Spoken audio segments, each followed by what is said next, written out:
Hey guys, D.Bowie here, and this is how to play Underlord in 701 featuring Kuroky. Underlord is still a new hero. I'm going to be honest with you guys in this one. I probably played 4 games of Underlord in my entire life. If I seem too excited or surprised about something that is normal, it's probably because I am not familiar with this hero too much. Also, while this video might suggest this is the only way to play Underlord, this is just one of maybe many ways to approach the hero. As with other videos I made, Underlord is a very simple yet terrifying hero.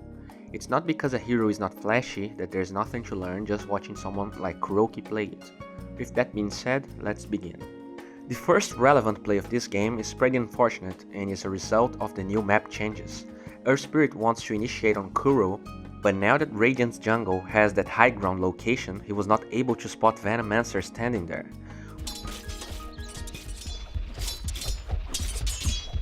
With PMS and Atrophy Aura, there's no way that Juggernaut and Earth Spirit can kill him, and they just right click Earth Spirit to death.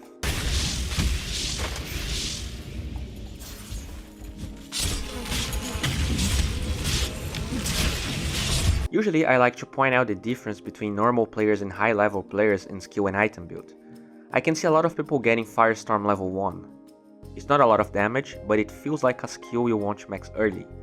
When you have allies with slows in your lane though, Atrophy Aura can be pretty scary. Pay attention to what happens after that first blood.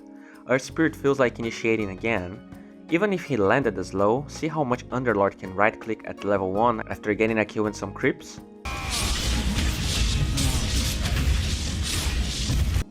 Kuroky gets another kill, uses Firestorm, but there's no way he can win this fight against so many creeps.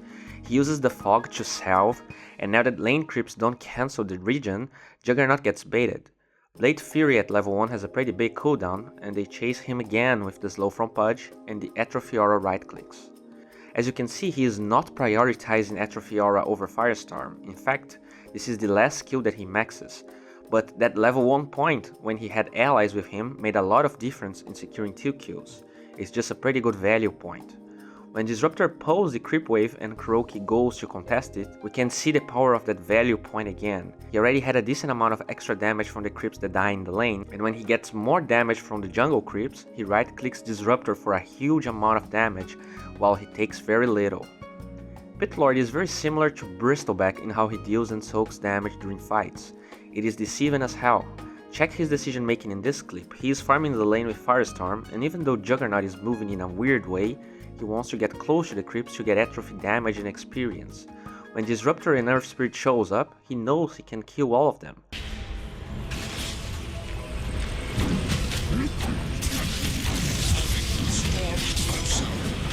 Killing spree! Double kill! Dominating! Triple kill! The first step for this kill was happening way before they even started going on him. He was spamming Buckler non-stop. A lot of people forget about it, but it costs close to no mana and it's up with no downtime whatsoever. He can see in the minimap that Pudge is coming towards him, so he only needs to buy time. And you can see that he doesn't learn Pit of Malice until he has another cooldown of Firestorm that allows him to dish more damage, and since Disruptor underestimated Pit of Malice, he is the first to go down. After he gets one kill, he is pretty much a different hero, right clicking for more than 100 damage at level 4. And while people love to shit on junglers, but with that 4-minute battle trance on Troll Warlord, he right clicks like a machine and gets the triple kill. I really like him finishing arcanes instead of going for early mech. People love to finish items fast, and it might be tempting to go for the item early. But even though Underlord has above average mana pool, he is way better off using arcanes to push lanes and farm mech faster than having a very early mech that won't be used because they are not 5-manning. As the game goes on, we can see that Atrophy Aura is not Pitlord's focus. While the skill is very strong at level 4, Pit of Malice allows him to control fights in a way that no other hero can. I mean, the skill lasts for 12 seconds with 20 seconds cooldown at level 4 and has close to Chronosphere effect range. You can dominate fights in a way that no other hero can, while dishing tons of damage with Firestorm. A lot of people thought that the skill got nerfed because it doesn't go for BKB anymore, and maybe that's true for the late game, but this skill really punishes lack of discipline and teamfight knowledge now. I did compare Pitlord to Bristleback in the beginning of the video, but he is way more versatile than Bristol. Not only item-wise, but when he gets ganked by 3 heroes, he can easily run away with his ult. He TPs away when Earth Spirit also shows up, and Disruptor mistimes Glimpse unfortunately.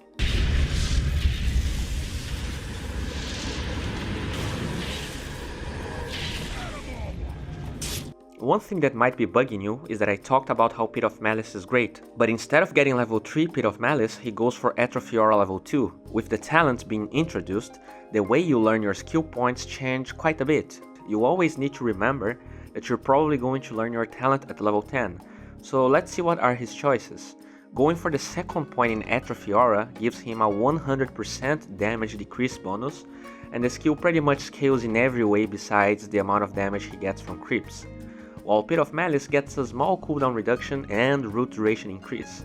Don't get me wrong, he maxes Pit of Malice before the aura, but the second point is very tempting to learn, especially considering at level 10 he can't go for it. I mean, yeah, he can, but I feel like his level 10 talents are worth the skill point. Just a little bit after, Radiant is going on Dire, and we can see how annoying Pit of Malice is, especially against supports. Usually they want to use their spells, get pretty far away from the fight, and then go back to use them again. In fact, Disruptor has pretty decent range in all his spells, but since he wanted to secure the kill on Venom, that extra second inside Pit of Malice gives Underlord the time to kill him.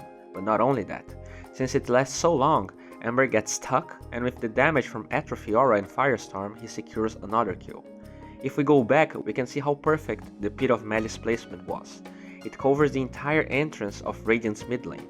Since I talked about talents just a little bit before, I feel like both of the talents are decent, but most of the time, especially if you're ahead, you want to get mana regen to keep farming and snowballing. Arcanes can help Underlord a little bit to farm, but if you're spamming Firestorm, you will run out of mana pretty fast.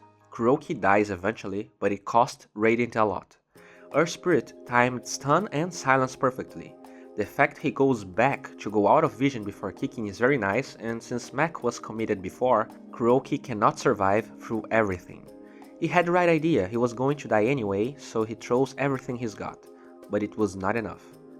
I really feel like Underlord's ult is one of the things that will get nerfed in the hero. In the early game, the cooldown is not prohibitive at all, and can be used in towers when his TP is on cooldown. He actually got glimpsed back.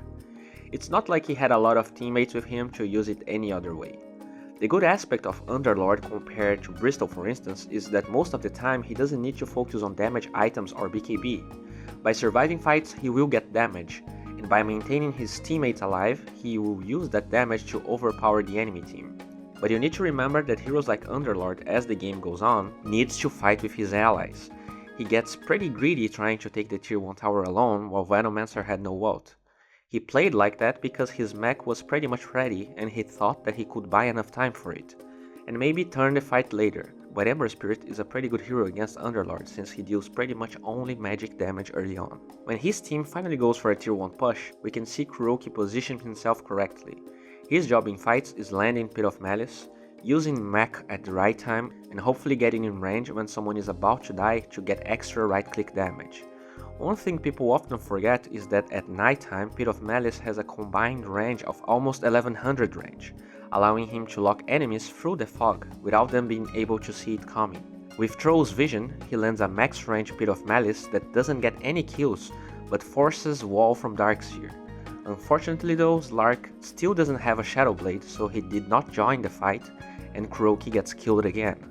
Underlord, unlike Bristleback, can afford to die in fights since he is more of an utility hero than a real fighting core.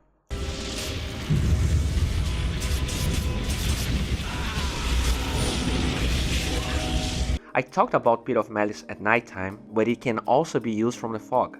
In this footage, pay attention how Darkseer and Disruptor don't have time to react to it. They don't get kills right away. Radiant structures are fortified. Well, this wraps up for today. If you enjoyed this video, please guys give it a thumbs up. If you want to see the extended version of this video, please check the link in the description, and I can't overstate how this video would never be possible without the huge help from the Pugna guys, so please show them some love. Pugna is a platform where you can learn from people like Chessie, Fogged, Slasher, Monib, and get better at the game. They have now great content on 7.0.0, and if you want to raise your MMR, it's a great time. Just figure out the patch faster than others and get those easy wins. And of course, if you enjoy this content, please subscribe to my channel and let's keep learning together. But pay attention how Black doesn't try to deny it, instead he goes forward to get other less hits. Nyx gets greedy, and it's clear that Black was baiting because he forgets about the other creep and starts auto-attacking the bug. He uses one pulse as he blocks Nyx, and even though Lina misses the stun, he abuses the fact that he got boots very early to keep chasing. Since Lina was very smart and wrapped around them, while Black also took the aggro away and just pretended he gave